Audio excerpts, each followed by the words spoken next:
radio guys good enough that Michael Bolden will stop to watch. This is the first speech I'm watching today. Good deal. We'll go ahead and get kicked off. The first thing that we absolutely wanted to say is that the 10th Amendment Center is an organization that is absolutely worthy of your money. Absolutely. So do like we've done and become members. And now you see why Michael is here. But You are watching the forgotten men of Maryland. Because not only are they helping educate, but they're also taking action and calling other people to action. And quite frankly, everybody here is taking that step. Either they're doing their first step today, or this is their 500th step. So we appreciate that. That's what we're about, and that's why we host a radio show called The Forgotten Men. It's on Saturdays from 12 to 2. You can catch it in the mid-Maryland, southern Pennsylvania area on WFMD, AM 930, or on our website, forgottenmen.com. But I am Joshua. I'm one of the hosts. This is my good friend, Santa Claus. Also known the other days of the year as Mark Kreslins. And our good friend, Scott Strzelcyzk, known to the radio audience as the semi-competent fill-in host and crack producer. That's right. So he brings a lot of talent to the show. So what we're here to talk about today is federalism. And to really answer the question, what is federalism? Well, we're going to define it, but it's the cure. It is the cure. And we're all here at Nullify now to talk about and learn about nullification. And quite frankly, nullification is federalism in action. That's right. We have other ways that we can conduct state-based solutions. We're not going to go into all of them today. Nullification, 10th Amendment legislation is one. Article 5, the boogeyman, is another, as well as county sheriff interposition. We heard from Sheriff Mack a little bit earlier today. But the question that I have for everybody in this audience is, who wants the truth, even if it means your whole viewpoint changes? Oh, yeah. All right. Absolutely. The truth is key. Bolden doesn't want the truth. He just wants to be right. What the hell you escorted out in the morning? So we'll go ahead and define federalism. This is the definition that we use, the Forgotten Men use. Federalism is a system of governance in which two governments, in our case state and federal, have jurisdiction over the inhabitants of the respective geography. So really, what does that mean? It's the authority is essentially divided up. There were powers that were delegated to the federal government, and then there was other powers that were retained by the states and the people. Pretty simple. And I mentioned it earlier. Federalism is what? It's the cure. It's the cure, exactly. And this is a central point. This really cannot be missed, because if we don't grasp this idea of federalism, we really don't fix the problem that we're facing. Now, how many people in the room here believe we're facing a national crisis right now with our national government? I hope every hand goes up. Because we are in a national crisis mode because of the national government, and because we don't truly have federalism. Thomas Jefferson said this in the Principles of 98, the Kentucky Resolution. He said, in the question of power then, let no more be heard of confidence in man, but bind him down from mischief by the chains of the Constitution. Now just let your mind's eye wander a little bit on this. Think of the imagery Jefferson is trying to communicate to us. Bind them down with the chains. So wrap these mischievous men in chains of the Constitution. Why? So that they cannot emerge from it and then usurp liberty, take over our lives, run our lives, tell us that we have to, how many gallons we need to flush our toilets, molest our wives and daughters as they go through the TSA to get on a plane. Some of you folks are old enough to remember when you walked out of the terminal and walked right out of the plane. How many remember that day? Now we have to be molested. My hand is down. His hand is up. Piedmont Airlines, baby. Piedmont Airlines. And you remember walking right onto the plane. Now, it's all this to get on a plane. And the federal government has no constitutional authority to do any of this. They are not bound down by the chains of the Constitution. Jefferson's giving us this great imagery of chains, titanium, lock it down. And yet we now know, we live in an era now, where the national government has not been chained down by the Constitution. Do we all agree? Yes. So what is the cure? Federalism is a cure. and restoring federalism. So ask somebody who wants to be brave. What's the purpose of the United States Constitution? What's its purpose? To restrain the government. Okay, great. Couple more? That's it? Okay. Right? I just have a question. If it's not federalism now, then what do you deem it as? We are probably an oligarchy to some degree. Yeah, where- I always say that we're actually operating as a social democracy. Right. Social democracy is taking what we have currently and transitioning it to some form of socialism. It's not federalism because think of it this way: the whole toilet bowl issue. Right. Who regulates how many gallons of water goes down our toilets? Our states don't. The federal government do. And that was why he was saying national government. We really don't have a federal government anymore. It is a top-down national government. So, purpose of the Constitution, I had a couple answers. Who ratified the Constitution? Who was it that ratified The states. They love this audience. All right. Can anyone tell us who the Bill of Rights was written to limit? The federal government. Which Federal government. Federal government. Does everybody agree with that? Yeah. and only the And federal only the federal government. Does everybody agree with that? Excellent. government. All right. Done a great job. I've been copying your style. Protect the individual rights of the people in the Of the state. states. Correct. Okay, so we'll go ahead and we'll go through some of these. So the purpose, the structure, the construction of the Constitution. The purpose, as we all have kind of really much mapped out here, to define and limit the authority of the federal government. Absolutely. Nailed it. Who's familiar with Federalist 45? The 9th paragraph in Federalist 45 lays it out beautifully. If there's anything that you want to cite more and more and more to people who, when they're trying to figure out where these separation of powers are, go to Federalist 45 about the 9th paragraph. It starts out, the powers delegated by the proposed Constitution to the federal government are few and defined. Does that sound like today? No. And it sounds more like the next sentence. Those which remain in the state governments are numerous and indefinite. If we had a teeter-totter here, completely, right? So the former will be exercised principally on external objects as war, peace, negotiation, foreign commerce, with which the last power of taxation will, for the most part, be connected. So that's pretty much the federal government in a nutshell. It's supposed to be the federal government in a nutshell. Then the powers reserved to the several states will extend to all objects which, in the ordinary course of affairs, conserve the lives, liberties, and properties of the people, and the internal order, improvement, and prosperity of the state. It doesn't sound anything like the system of government that we have today. Shaking your heads, great. So the Bill of Rights. Who ratified the Bill of Rights? We had about 30 correct answers out loud. I love it. And all we have to do is look to Article 7 of the United States Constitution, and it's very clear. But it's almost like people stop reading the Constitution, if they pick it up at all, like Article 1. And then they just okay, that's enough. All right. So, Article 7... R-E-S-P-E-C-K. It's a piece of paper right there, okay? Article 7, the ratification of the Constitution of 9 states shall be sufficient for the establishment of the Constitution between the states, so ratifying the same. Would you agree it doesn't get much clearer than that? Right? Pretty clear, right? Even, how about this? Does anybody know in the Journal of the Convention whose votes were recorded? What entity's votes were recorded right there in the journal? Bingo. Not the delegates. So it was the states, not the individual delegates, that cast the votes in the convention. It had to come from the states. They were there as a representative of the states, not of their own individual volition. And they were given very, very limited guidelines of what they were allowed to do. So each state specified what portion of its delegation needed to be present to act and cast the state's vote. One more way of understanding that it was the states. So, the Bill of Rights. We said it applies to who? The Bill of Rights were ratified to apply to who? Who was in here? Exactly.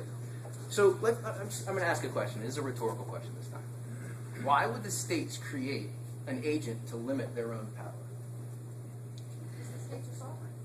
Yeah, but so exactly. So why would they even? I mean, why would they? They wouldn't do it.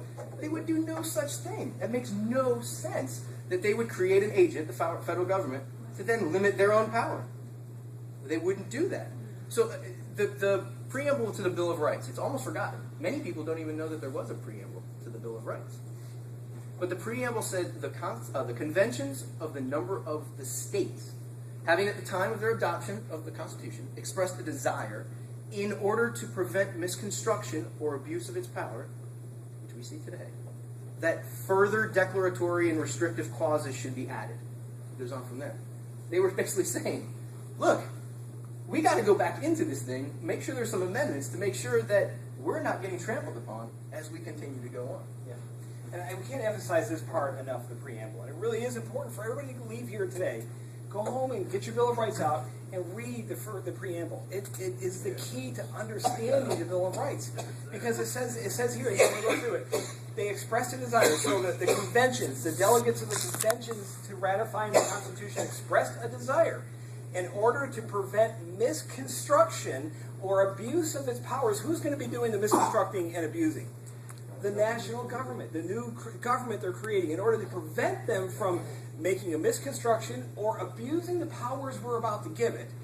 In order to prevent that from happening, we're going to add further declaratory and restricting clauses. We're going to now say the Constitution isn't in and of itself enough, the 7 articles. We're going to add 10 more amendments to the Constitution that further restrict you, is going back to Jefferson's imagery of chaining you down with the chains of the Constitution. We are going to bind you now further.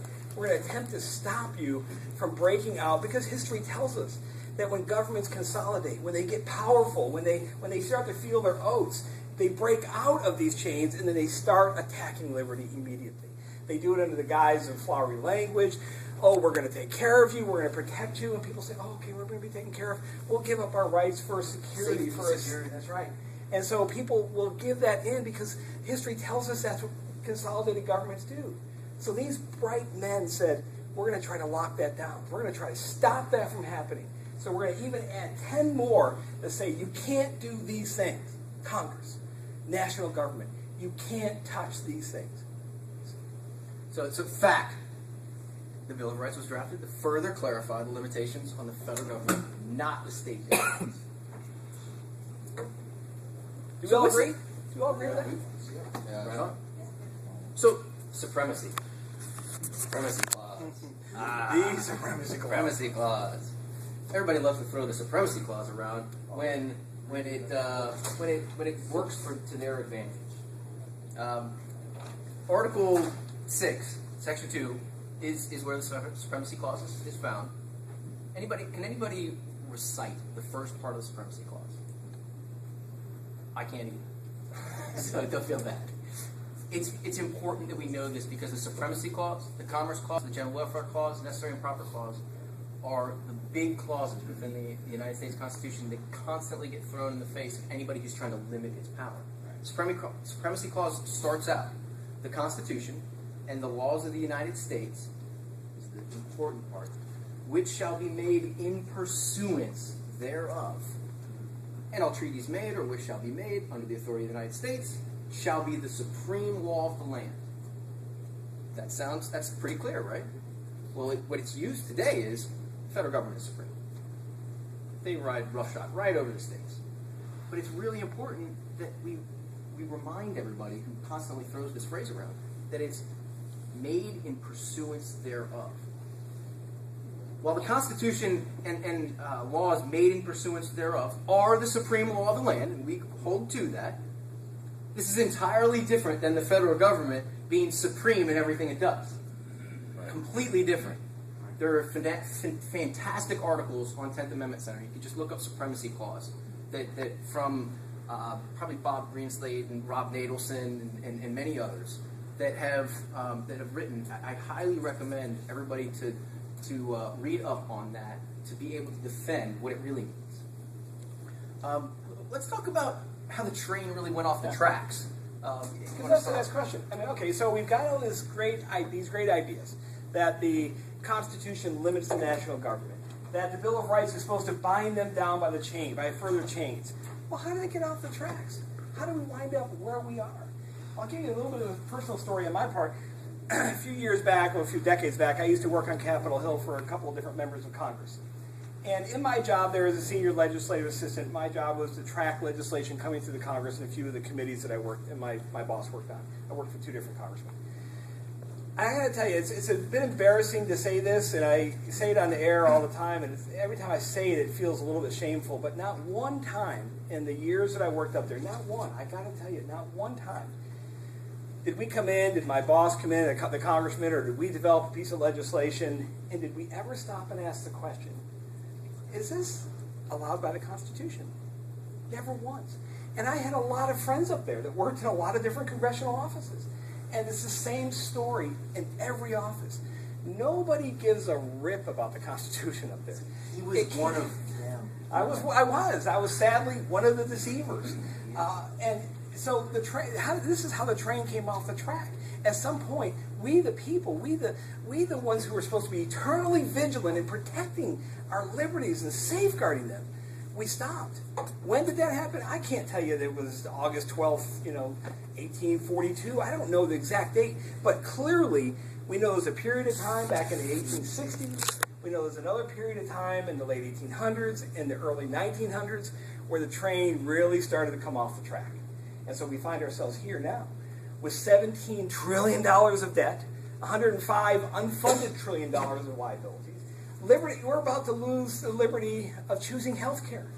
All of our hope is in the Supreme Court. Oh, please, Supreme Court, do the right thing. If they were consistent, they would uphold Obamacare because they've given a broad sweep of power to the federal government thousands of other times. Why would they stop now? They shouldn't. The states, and we're going to get to that at the end here, but you're right. Where it went off the tracks, out on one of the tables out there, there's a pretty good book called Hamilton's Curse. Sure. He was absolutely. We're with you. Hamilton was not a good egg back then. He was not. He was. Yeah. You betcha. Yeah. So you can't. There's not one decision that did it all, but there were a series of big government people that didn't allow themselves, didn't have the principle to be bound by the chains of the Constitution. And we've got 530 plus up there in Congress right now who feel no binding effect of the Constitution. None. I think some of them haven't read it, to be honest. Oh, absolutely. Guaranteed. My boss never read it. I guarantee. I didn't read it. We didn't learn about it in school. So that's my story, how the train came off the tracks. I was part of it. I contributed to it in the 1980s. During the Reagan Revolution, I contributed to it. We all contributed to it. But it wasn't just our generation. It happened generations ago. It's time to restore it now. Before we get you too off the tracks, but I just have a question. We're talking about federalism, and of course there were the Federalists. Mm-hmm. Thomas Jefferson was one of the more well-known anti-Federalists, I believe. My question is, of course, were they wrong? Why were they wrong? Or what's your we take can say on it? quite emphatically that the anti-federalists were right. The anti-federalists were right. And if you have a chance, get the anti-federalist papers. They're just like the Federalist papers. Read them. They were prophets. They understood what was coming. Cool. So Mark talked a little bit kind of how he got there, and right around the same time issue, within a couple years, right 2000 to 2003-ish, same thing. I was introduced to some ideas and some principles that I really hadn't learned in government schools, and I have to look to myself as well and say, you know what, was I really searching those out? Well, I have to take responsibility. I have to hold myself accountable and say, you know what, back then I was not. But it's important to note that I was much younger in my life when I got to this point than Mark was. I want to point that out. But in all seriousness, everybody has a different point in their journey. So it might be the 15-year-old that's here today that dragged their parents. Right. Okay? It might be somebody who's like 80 or 90. Seriously. I didn't need a point. I'm sorry. Will somebody please rebel against this? Thank you. I was looking over there waiting. But the point is, it doesn't matter because everybody is on a different journey. And as long as we get there, that is the important thing. And as long as we help other individuals gather the information that we've gained, that is what is important. And I got sick and tired of being fed BS. I got sick and tired of it. And the most important thing for everybody to do is be informed. Whether it has to do with politics, economics, or just your daily life, your faith, whatever, being informed is the most important key. And obviously, everybody here is wanting to do that. And it's our job to try to get more people to want to be informed too. Think of how pissed off we are when we're further down the road. Yeah, right. Absolutely. This longer than you are. Exactly. All right. You guys bottled up. Bottled it up. All right, so there are two schools. We're at the front of the line. There you go. Absolutely. Absolutely. Could we call Hamilton the first Democrat? Because what he wrote in the Federalist Papers was, "It'll never get out of control because we're not going to let it," was in fact the original lie of the American Constitution. So there's two schools of thought, and we won't spend time on the initial one because we know. You have Jefferson's liberty. Jefferson has a very distinct view of the compact theory. But then there's the 1860s. You gonna do that to me? Yeah, you can get to have fun with the Great. So we did a show on this a couple of months ago, where we talked about this real defining period of time that we believe we have to examine a lot more closely, because in it lends some clues to how the national government got off the tracks. It's the period 1860 to 1865. We all know it as the Civil War, the war amongst the states, the war of northern aggression. The president during that time was Abraham Lincoln. We're going to have a fellow on the show here in a couple of weeks named Professor Donald Livingston from Emory University. He wrote a book titled Redefining the Union for the 21st Century. And in there he talks at length, he and about 7 different other scholars, talk at length about the whole Lincoln period and how it's important for us to re-examine that whole period of time and ask tough questions of that period. So let's begin with just a couple. What constitutional authority does a president have? Any president, not President Lincoln, but any president. What constitutional authority do they have to suspend habeas corpus? None. Never. Congress can suspend it. We do not have a commander-in-chief. I hope nobody here wants a commander-in-chief that can do anything he wants anytime he wants. If you want that, you've elected a king. You've asked for a king. Okay, so what other president has the constitutional authority to arrest a sitting congressman and deport him to Canada? Does a president? We have to begin to ask questions of that period of time. Was the President of the United States in 1860, based on the Constitution, compelled to preserve the Union? Now let's take away the slavery issue. Let's not get into that. We know that's an issue there. Let's just talk about the constitutionality of decision making. Was the President of the United States in 1860 given the power by the Constitution to preserve the Union? If so, where? He wasn't. We've got to begin to ask these questions. This is why it's important to know the Constitution. Because if we don't go back to the Constitution in the attempt to restore federalism, then we get what we've asked for. We get an arbitrary government that can do anything it wants whenever it wants to do it. And that's what we have now. We have a national government that at any given day, I worked in an office that did it, can just write a piece of legislation, and there's not a lot you can do about it. You just got to live with it. And that was the time period where the train really started to formalize and get off the tracks. And if anybody wants to make the argument that Appomattox made the decision that we're talking about today, which way we go, well then they're actually putting the argument forward that you can preserve the Union and do it at the end of a bayonet. And that's the way you can do it. It's with force. And exactly. And that's how they did it. So is that really the way to solve the challenge? I have a question for you. Sure. Would you say that since Congress has the power to make a territory or some other area a state in the Union, does it have the power to expel a state from the Union? So, for example, if you had enough states that didn't like California, you could just say, California, you're no longer Novel idea that I'm willing to entertain. Especially when We don't want any part of this crap anyways. Especially when We're out of president's here. right Sick here. of paying for your drug war. We'll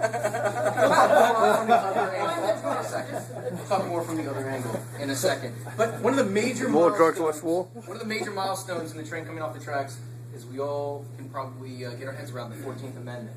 And not how it was ratified. We just did a show just within the past couple of weeks with Derek Howell of the Institute of Constitution, where Mike spoke at within the past month.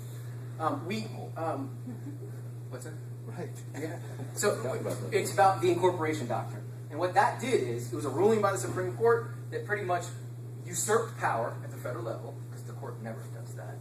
They usurped it and put the states, and they applied the Bill of Rights to the states.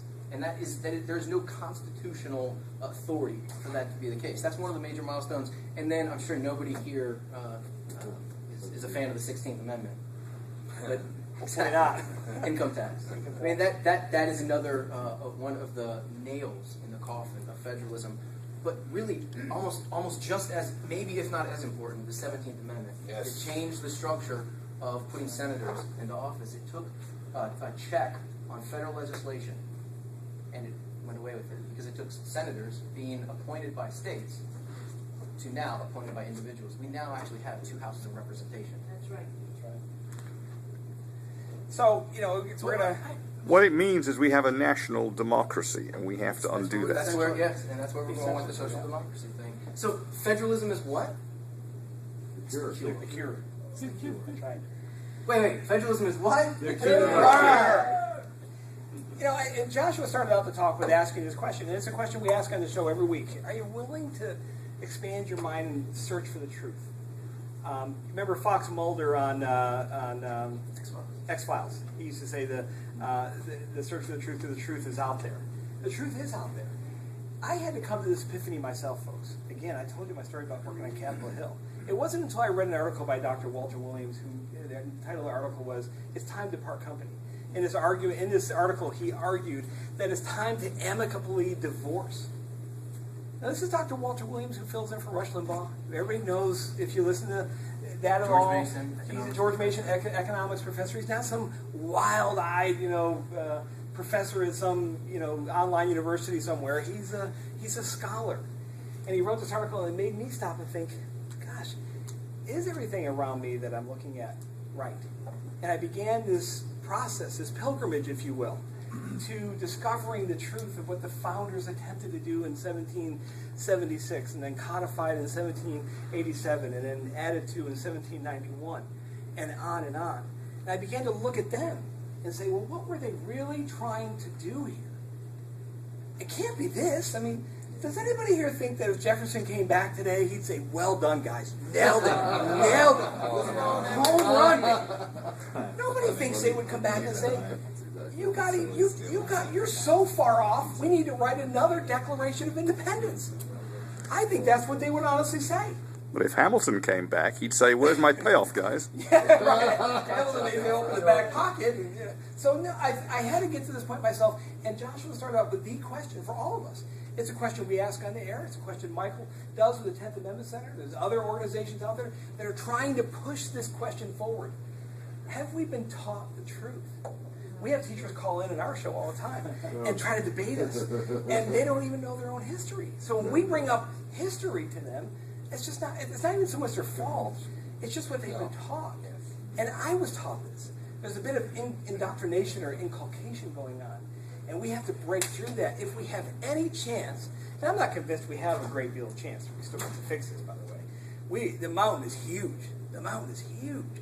If this Supreme Court ruling goes the way it probably should go, according to who we have, the current jurisprudence, not the way the founders would, but the way the current jurisprudence is, they should uphold this. If they uphold this, it's history for us. They can do anything. There's nothing they can't do. That's where Nullify Now events need to be springing up in every state. Right. I tell you, dude. Yes. And so, We got the movie, man. We're trying to penetrate through to people with a new way, a new paradigm of thinking about this. Because if we stay with the old paradigm, the SS Titanic is going down. And all we're going to do is rearrange the deck chairs. States' ratification was actually contingent upon those amendments being added to the Constitution, including what came of the 10th Amendment. So, in summary, around that, the federal government's authority is limited to the enumerated powers within the Constitution, and I would say there's about 30-ish powers that are right there within the United States Constitution. There's actually, I think on the 10th Amendment Center, I always just look up, it's fun to just look at them, because there's only a few of them. I think it's 10thamendmentcenter.com/enumerated powers, or you can just search enumerated powers. It's great. It's like all 35 of them. Article 1, Section 8? That would be 17 And then of them. others. 17. 17 or 18 Yeah, of them that's there. that's Congress. But there's some other enumerated powers within. For the other branches. Exactly. And the ultimate check. This is kind of like that. This is it. Down to the ultimate check on federal power by state can be uncovered just by a quick read of some of the ratifying resolutions, such as Virginia's, Rhode Island's, New York's. And they talk about and they illustrate the fundamental right of rescission. What that is it's the powers delegated to the federal government can be reassumed. You can take them back.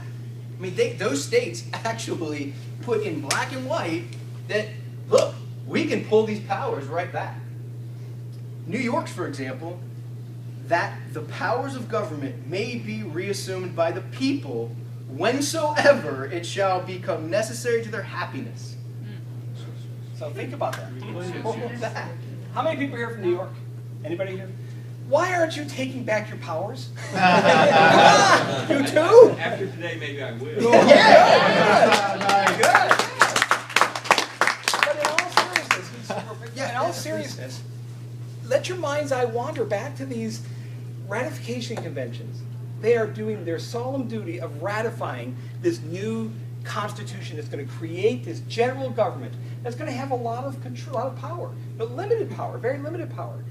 And they have enough foresight in their documents that they sign, and they say, we agree to this. We solemnly agree to this Constitution. In these documents, they write, but if it breaks through, we reserve the right to take it back to ourselves. This enough should be groundbreaking to us to stand up in our states and take our liberty back. They had enough foresight back then. Shouldn't it be the minimum for us in this room to walk out and say, I'm going to do what my ratifying convention said? Because they've blown through the enumerated powers. We started out by having people raise their hand. How many people agreed that the federal government is well beyond its enumerated power? And everybody raised their hand here. Well, if you believe that, you've got to do something about it. And I can assure you, it is not simply a matter of going to your voting booths this November. That has so little to do with it. There's so many more things everybody here who's attending this conference need to do at their state level, following after New York, who had the guts to say, if you break through it, we're taking it back. I'm sad that they didn't, so you two have to get back to working. Get it back, please. We're moving there. If you take it back, I'm going. How many states have those, Mark? With three, Those are the three that put them in black and white, but all of the state, that is part of a contract. Rethinking the American Union is a great book by Donald Livingston. He'll be on our program coming up in 2 weeks. You won't want to miss it. You will not want to miss it. It goes into that in the first chapter. But the other book that I wanted to say, if everybody hasn't gotten a copy today, put out by the 10th Amendment Center by Robert G. Nadelson, The Original Constitution, is a phenomenal book. This is something, literally, it's in my bag every day. I have it, and I can't stress enough just being able, it's a perfect reference document. You should be able to go to it at a moment's notice. So let's go ahead and wrap up here. Federalism. It's two governments that have jurisdiction over their inhabitants. Great separation of powers. It's the separation of powers. The Constitution is a compact between the states. The states created the national government. The national government did not create the states, and the states did not surrender their sovereignty when they created the national government. These have been lies you've been fed. We've all been fed. That the states aren't even sovereign anymore. Yeah, and for the folks who kind of came in... Chief Justice Robert just said this the other day in the Obama case. He said, this, essentially paraphrasing, he said, the states have sold their sovereignty to the federal government. They did. Exactly, because of the money. Everybody's time. He used the word compact when he was talking. Yes, as yes, well. Yeah, and for the people who kind of walked in right towards the end, he's using national government because we don't have a federal government anymore. It was designed as a federal government, but it's not what we have. Okay, 3. The limited authority delegated to the federal government is enumerated in the United States Constitution. The power is enumerated. It is not a document that is a living, breathing document in the case that people talk about it today. It is a static document that has a prescribed method of change found in Article 5. It's the only way you can change the meaning and the purpose of the United States Constitution. When somebody tells you, oh, it's a living, breathing document, take it out, smack them upside the head, and pull out Article 5 and say, no, it's not. That's the way to change it. And finally, the states have the legal authority to resume powers delegated when the federal government violates the Constitution. They have the authority, they just won't do it because they're all intertwined and intertwined financially. That's why we need to get to our state delegates. We need to get to our state senators. Educate them. You don't have to go in there with your guns a-blazing and you're wretched, horrible people and you're making us subservient to the national government. Most of these people have not a clue. Joshua and I testified before our state senate, and one of the senators who was sponsoring the legislation we were speaking to brought in a box of constitutions. And there were probably 12 senators on the committee, handed them out. They were all in their chairs. They're like, "What's this? What's this? I can't believe this." And honestly, they weren't even paying attention to what Joshua and I were saying. They're just flipping through it like this. And so these are states, 12 state senators who didn't have a clue. They don't know any more than most of the people who didn't know this, who haven't been taught this. So go in with an education mindset. Help them. Some of them really do want to do the right thing. I will tell you this. It's a whole heck of a lot easier to get to your state delegate and senator than your congressman. How many people here could call their congressman and he'd call you back? You're such a fool. They won't. I got to tell you, one little dirty secret. When I worked in Capitol Hill, those letters you got back from your congressman, they came from me. I wrote them. We had a little signature pen up there. Or they were stock letters, right? Oh, I gotta tell you. Go through a database and be like, okay, that one looks like it. When you guys wrote in, that's exactly what I did. I looked at my, they said the word environment. Let me write back on environment. Right. And so I'd find some letter that I'd written, and got him to sign off on, and then I'd print it out and say, "Dear Mrs. Jones, thank you for your profound interest in this issue. I'll be sure that I'll be sure to take your interest to the floor when I go to vote." And then I take it up, or send one of the aides up to the signing pen. They put it on the signing pen, and the little machine would do that, and we send it out. I wrote your letters. The congressman never saw your letters. Never. Unless you were a campaign contributor. Now, I got to tell you, if you're a campaign contributor and it came to my desk and I know you, it's going to the congressman. He's gonna see this one. But if it's just you, all right, well, you said the word technology. Let me find some letter on technology and I'll send it off to you. That's the How game. much? $5 or $5,000? Yeah, right. Well, 5,000. No, if it's 5, you're getting my letter. If it's 5,000, the congressman's going to see it.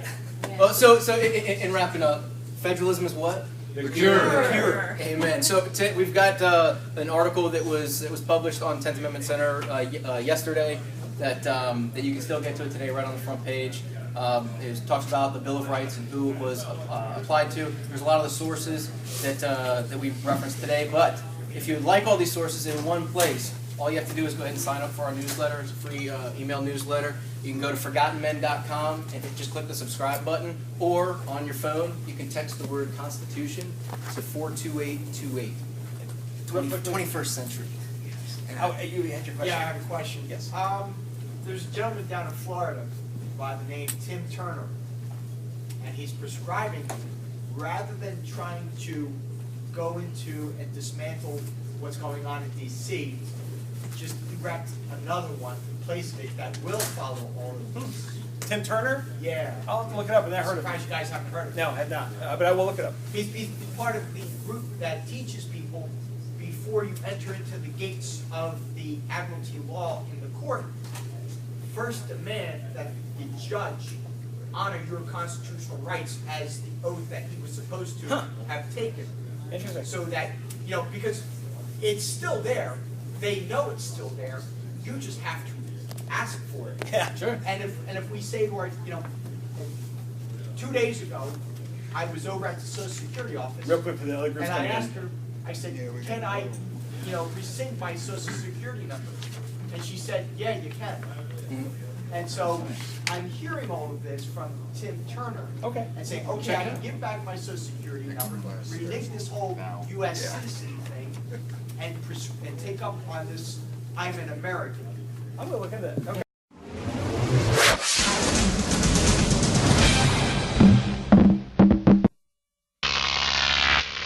Croc TV.